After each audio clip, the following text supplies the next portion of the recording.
feel a little rusty because I guess we haven't filmed in a while.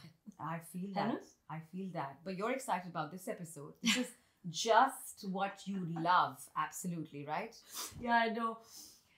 Last night at 11 p.m. I told Hajra, so no, we have a third guest to interview because now, as you know, we're interviewing guests. And I was like, she's, started this Karachi-based party series. And Hajra Rave, was like, what? to be specific. Rave series. And my message reply to her was that, I don't know anything about raves. I was like, अब हम तुम्हें बताएंगे. So there you go. Here we have an episode जिसमें हम आपको भी बताएंगे about raves, and we find out if you like it or not. So you can just let us know. But I'm excited to learn little bits and pieces about rave. Hi guys. Our guest today is doing something rather bold and very unexpected in a place not often associated with underground culture. Amna Hassan is the founder of Wildish, a Karachi-based party series that combines sound, space, and spirit to create experiences that are meaningful and intentional. This is not all about partying till sunrise, partying all night, but rather creating meaningful experiences where people can reconnect, let go, and just feel free. Amna, thank you so much for being on the show today. Oh, guys, thank you so much for having me. It's pretty exciting. It's my first interview. I've never done anything like this, so You're in good hands. We grabbed her at like 11 p.m. yesterday, last night. I was like, can you do this? She was like, yeah, I was just like sitting with the kids. I'm like, hey guys, why not? Works out. They won't get out till 12 or 1 anyway. So I take them to, we're going to Tate Modern, then Battersea Park, all of that. oh, nice. Yeah, cute. But it was meant Good. to be, and so Meant we're to be, here. yeah, I'm excited. Absolutely. So I nice to see you. when people think of Karachi in Pakistan, they don't, or Pakistan in general, they don't, immediately picture the underground raves, the electronic music, or the counterculture nightlife. Yeah. In fact, I believe that most Pakistanis don't even know about the rave scene, right? So, Yeah. what made you think that Karachi was ready for this, and how did Wildish be created? I think you're totally right. There is not that much of a nightlife scene as such, and a lot of it is very underground, but I guess it was a personal passion of mine. We were hosting a lot of events, kind of parties at home. There are a few friends like Ashraf Ali Muhammad doing TWR. It's been going on for years. A few local DJs coming up. But mostly it was a personal passion. I would travel to go see musicians that I like, DJs. And I just wanted to, at some point, bring that whole experience back home. Give people an opportunity who don't usually get to see it. And also for me to hear that music a little bit more often. It's amazing. But because, it is such a conservative place, and these types of events, especially if they're public, are quite frowned upon. So how do you get around that sort of, how do you get that around the policing? Yeah. Are these kept quite under wraps? Do you have to get official permits or permissions? Yeah. And, even the sort of the guest list, because there are lots of, people that might want to come and create sort of, a bit of a stir up or something. So how do you navigate that? It's definitely a bit complicated. Yeah. Yes. I don't know if you heard about, there was one guy going around raiding, Tanveer Chaudhary going around raiding raves for publicity, just for his TikTok views. Really? Yeah. Was he a kid or like a... No. It was a proper Malvi politician type of Oh. guy. I don't know. And God. obviously then when you put these TikTok videos up, he gets a lot of views. It can basically get complicated, but you try to keep it a little bit under wraps. Yeah. I have to screen all my guests really carefully. It's by reference only, things like that. And then so I just kind of also just say, just cross your fingers, hope it all goes well. But yes, of course, we do get full permission, like you get NOCs done, you involve the authorities, everyone in the area, you have to get a nice venue that approves of it. Of course. Really security is a big part of what I have to do. It takes a lot of time, and just to make sure that everything is absolutely safe. Okay. So you've been doing it for 2 years. And how do you get your DJs, and where do you bring them from? Yes, 2 years. I usually always have an international headliner, sometimes even an opener. So far, I've gotten most of mine from Berlin just because it's an easy flight. I do know a few people already just because I've been going to these parties so much. So yeah, you've made a network. I've made a little bit of a network. I know the kind of music that I specifically like. There are a few raves now happening in Karachi, so a lot of people will do more techno. I prefer a slower kind of, slower, a little more commercial, a little more palatable. I think What is your kind of like your favorite type of genre within the EDM? Would you say? Or yeah, like I house would call music? it. It's Yeah. house, I guess. Yeah. I feel like it's really hard to make it like call it a genre. Right. To call it deep, you know. So it's house. It's all Afro under house. house. I'm not Afro house. So Afro house is Amazonia. Okay. Right? Okay. So and they then are. Shopbox would No be idea. techno. Shotbox is Okay. I think, yeah, they are. No, a no, little fair more. enough. Yeah. I still have no idea what we're talking about. Zero Afro- idea. So no, coming back to this. Yeah. So we'll also have people who have no idea about raves or haven't been to a rave ever and just researching about them. PLUR, what's PLUR? Peace, love, unity, and respect. Do you go by that Yes. also? Actually, I've never What even is heard that? this acronym. But yeah, you definitely want to create a safe space, right? So that is something that is part of my ethos or values. I try to get people to not use cameras on the dance floor because some people can be uncomfortable with that, but just basically trying to create a really safe space for people to dance, enjoy music, maybe see people they wouldn't normally see in the social circuit in Karachi. You know, you don't often go to places where you'd be like, oh, I saw new people and I felt comfortable being me, expressing me. And I think when I hear people tell me that these kind of stories that, oh, it was so nice to see these new people, I've never seen them before, but it felt so nice to be in a community and dancing. I think those are some of my favorite like feedbacks. Amazing. Yeah. We have How many Ainy, of us- who's the rave queen. I mean, I want I'll Ainy try you to with share your What is a rave queen? no, you love raves also, right? I love house music. I love yes. So someone who's never been to a rave, how would you guys describe it? You know, I guess it's, for me, it is almost like an immersive experience. Yeah, people just, I mean, look, it is at the end of the day, it is a music-based party, right? So if you like the music, you're following those DJs, you like those sounds, you know, you go to a nice venue, the people are playing music, and you're really just dancing and having fun with your friends or connecting with people that you haven't met. Yeah, but do you want to describe For what you? a rave is in your own Yeah. words? For me, it's a place to also express yourself. I think dance floors are so healing also. So, you know, what I like about a rave, I don't know, there have been studies that say that repetitive sound also puts you in a kind of trance-like state. You know, so it almost becomes a liminal space. I do think dance floors are healing in that way. And it's really nice because you can kind of lose yourself in the music. Yeah. Yeah, and it's almost like a live music experience. It's not, say, a concert singing, but to me, it feels a lot that way. And actually, a lot Yeah. of these raves, or even I was at Kind of Music, you know, they had like the guy was singing live most of a lot of the a lot tracks. of them now. So they've started doing that. You're playing the drums, some kind of, you know, percussions live. You have singers live. So it's like a concert. A bit chaotic. I mean, no, it depends on the organizers. It depends on how commercial they're, you know, making it.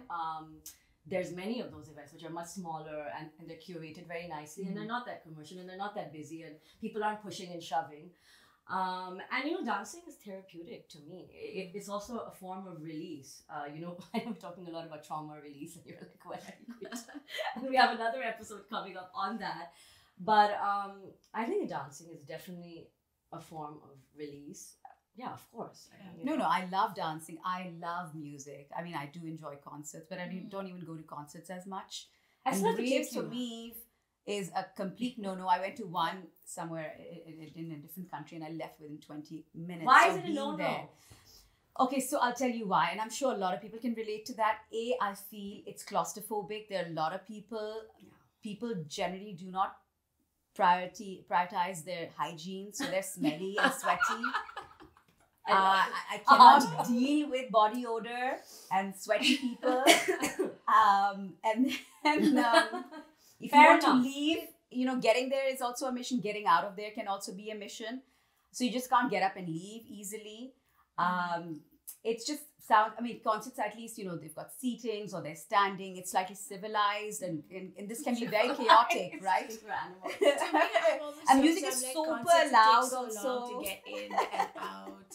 Okay, so she thinks, Hajra is saying that basically concerts are a bit more civilized, and you know, it's you know, she finds I guess raves, you know, where people are sort of pushing and shoving, and you do have to stand around. I do like my lyrics. I do like songs with lyrics and so on, and I maybe do not like repetitive. Maybe I guess it's great for some. And And Amna, were you saying that maybe concerts are sometimes tedious? Usually you have to queue a long time, go really far. Like the Coldplay one I went to took me 2 hours to get there in Dubai. I'm going to tour. It was at Abu this Dhabi, right? Also. So 1 hour was just I'm doing 9 Inch Nails on Wednesday. Ooh. Yeah, I'm so excited. Maybe we may take the kids to LCD Sound System, and then Friday we do Dua Lipa. My little. Are you also going to Dua Lipa? You know, I love Dua Lipa. Dua Lipa, I love. I would go for Dua Lipa. Yeah, but my little one wants to see her. Cute. I'm gonna enjoy it. Yeah, that'd be nice, and that's worth it. I feel it's all worth going there. You know. Yeah.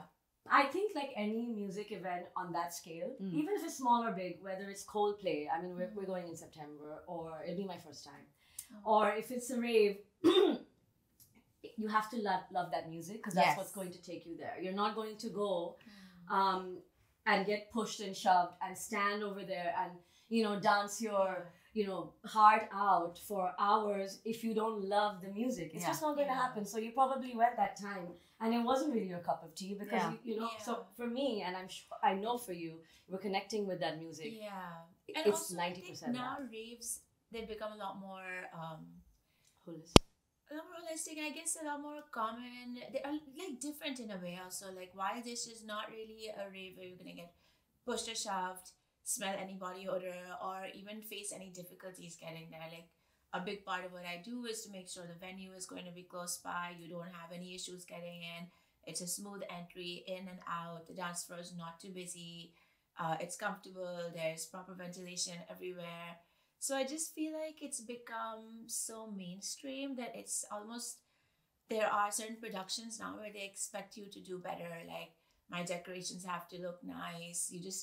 People want to be comfortable at every step of the way. And they're also paying for that experience. They're also paying for I that don't know what you're experience, what you charge, but I'm sure that they're expecting certain quality. Like Karachi, it is a bit of a premium that I charge, you know, which I have to do just to cover the international artists. Okay. But then I've just noticed when people pay that much, they want that whole kind of experience to go along with it. So which actually, I love that. It's been actually a way for me to get my creative outlet out. Like, I'm an architect by training. So I do all the decor, all the visuals myself.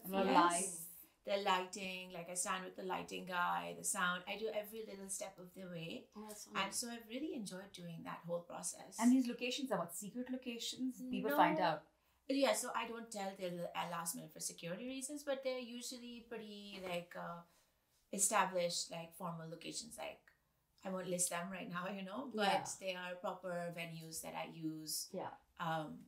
Like, they're well-known, organized venues, and then security, everything. What's a rave pack? Someone's never been to a rave. So what is it? How do you prepare yourself to go to a rave? Oh, you dress up, you wear glittery clothes, you feel happy. It's sort of like going to festival shoes. Yeah. Sorry, comfortable shoes. No, I was just going to interject that since I'm the rave. I've been to a lot. Rave. You have to be in comfortable clothes. Okay. You you want to have any like hydration, you want water, I mean, usually whatever. Good venues will offer food and drink. Okay. Over there, and then you want to be comfortable and maybe have your lollipop if you just want to have something sweet. Some people actually, because we're getting a little bit older in age, Faris has these headphones that are not noise cancelling, because that would defeat the purpose of going, but noise pollution. Is it just too loud? To reduce the noise. Like, I don't want to go deaf, but I still want to keep going. I don't use them, but I think I'm a little bit harder of hearing than him. But yes, he started using that. So you see to be prepared, and and that's it. It's like going to a concert, Hajra, or any part. Okay, but maybe we're doing more steps. Maybe you'll get more steps in. Because at the concert, so when you want to get up and leave, You can get up and leave? Yeah. How If you're long? not feeling Also, I it, mean, there's seating at every point of the way. I make sure there's loads of And seating yours? everywhere. There's Okay. food, there's water. oh, is there It's a- food? Yeah, I Also, always you have do that? food, and it's usually pretty good food. Like I choose really nice, like local brands, like small little mom and pop kind of things, and they Nice. set up their stalls. And it's a plastic-free event, so you have water from glass water bottles always. Oh, nice. Yeah. So I think you're pretty comfortable. Like I think most raves will make sure that you have everything you need there. Yeah. Yeah. And what's your turnout like in Karachi now? It'll be between 200 to even 500 people was Okay. my max was. And that's depending on the venue. as well. Depending on Yeah. the venue, time of month, like December is a big one Yeah. because December's done. And yeah. I always miss yours. I feel like because I've been to Karachi, I think 4 or 5 times already Yeah. this year, and a couple of times. But I feel like I was just never there. Yeah. Or the one time I think you had it, there was a wedding in the family, and obviously I had to Your go sister there, was but getting married, I feel like. yeah, my sister. Yeah, No, yeah. no less, yeah. So okay, so Wildish is a little bit different in that it's not just a party.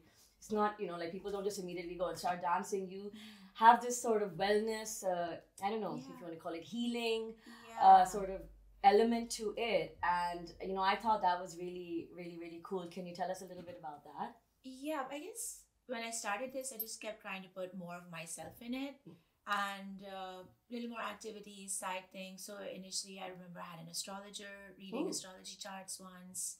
There was tarot reading. And then the last few, and I've really enjoyed these, and a lot of people have been sound healing with Amafa. And that has been, I think, one of my favorite things. And because what it is, we kind of organize it so that we have a few sound healing ceremonies. You come in, you do a sound healing, really get zenned out, and then you go on the dance floor.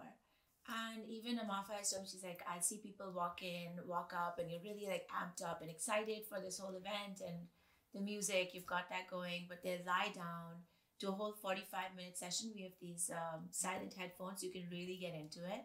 She has her crystal healing bowls and everything. 45 minutes and you wake up and you're in such a nice centered space. And I like that. I feel like it changes the vibration of the dance floor. Yeah, it's a different experience then. And I guess it was also inspired by, I'm going to a lot of festivals in Europe. And so over there, I'd be doing saunas in the day, yoga, breath work, and then you go dance. And it's just a little bit of making it a more conscious kind of practice and event. So you're not just losing yourself totally. Yeah, no, I think that makes it so meaningful. Adds a whole dimension to it. So fun. Well, do you remember our birthday? Yeah, sound healing, which was Yeah. very nice. So my husband and I, our birthdays are 1 day apart. We're the same age. He's June 8th, I'm June 9th. So we did this party, and it was called Healing, then Hedonism. And it was literally just what you said. Yeah. We started with aroma and crystal sound baths. So there was this essential oils element, and then the lady used the crystal bowls, I guess. And that was a 1 hour experience. So we did that with our close friends, and then after that we had a house party with the DJ. But it was really nice because I think we were all coming from different places.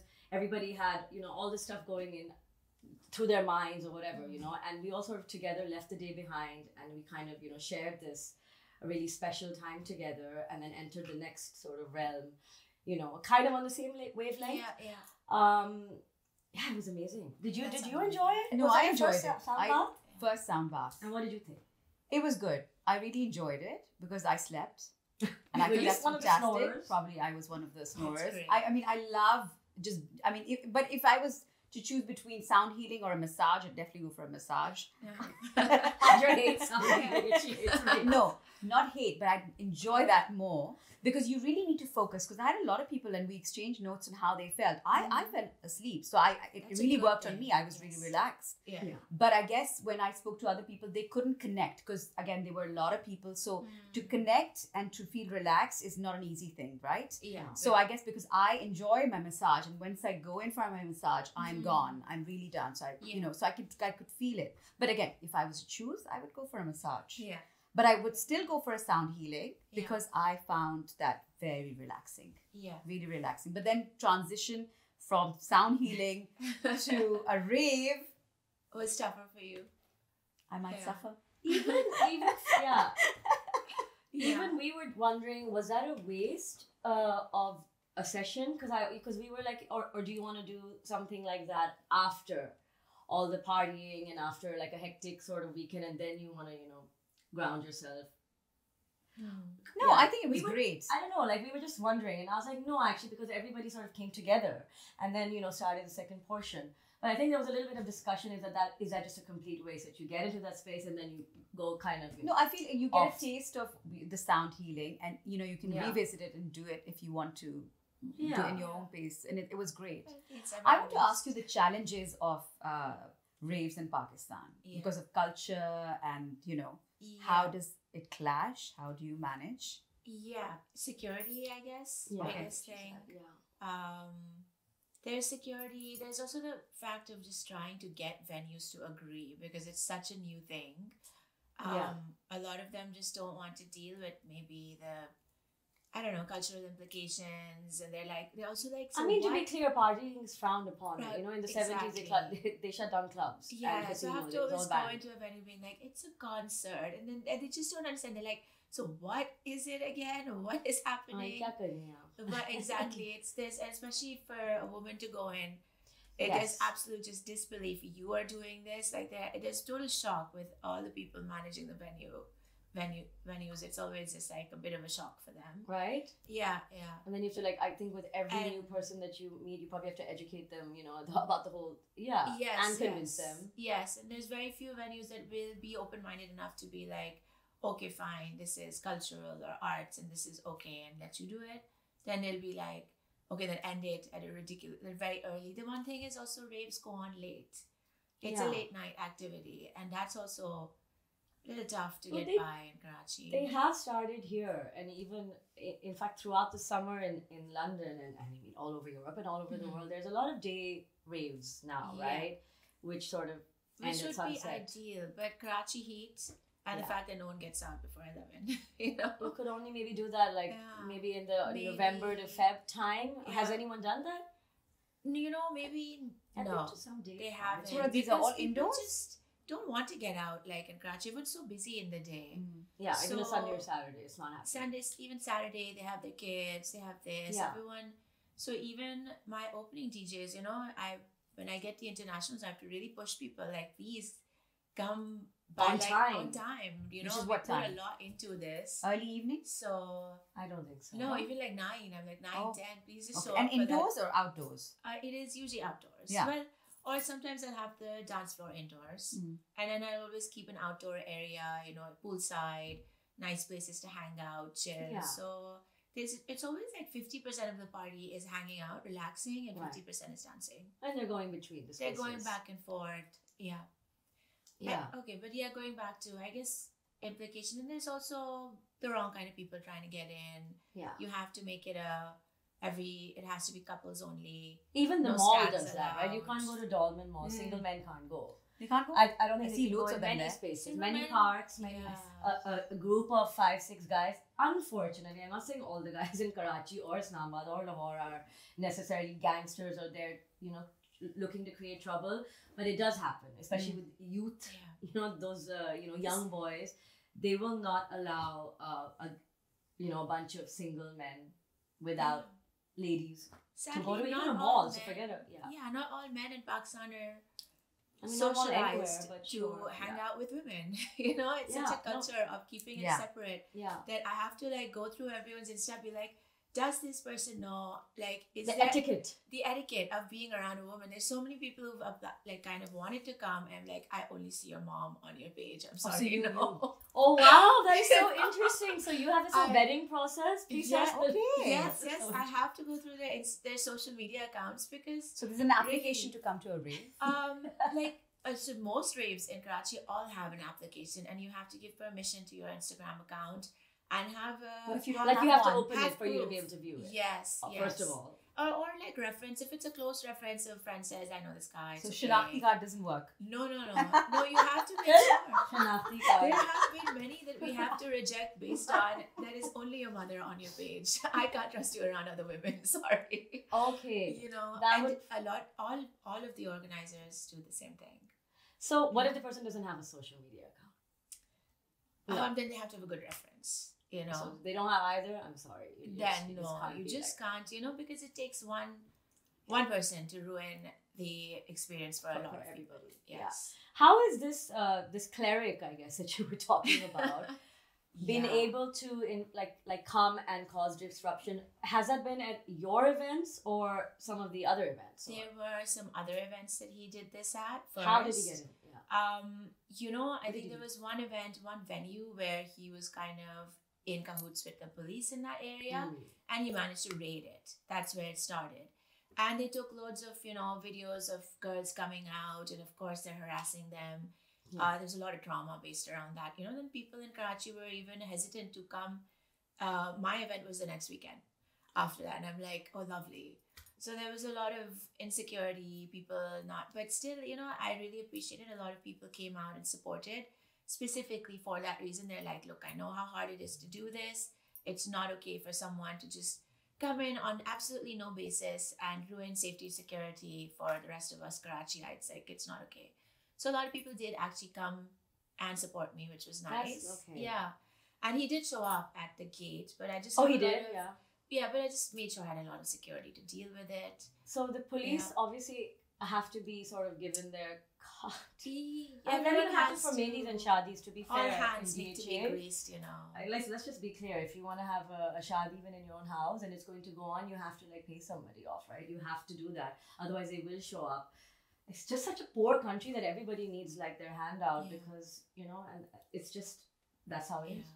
There's no specific rules or regulations, right? I mean, you get your NOC, you have everything, which all palms do need to be greased, Basically. Yeah, basically. And then you need to have connections, talk to people from above just to make sure.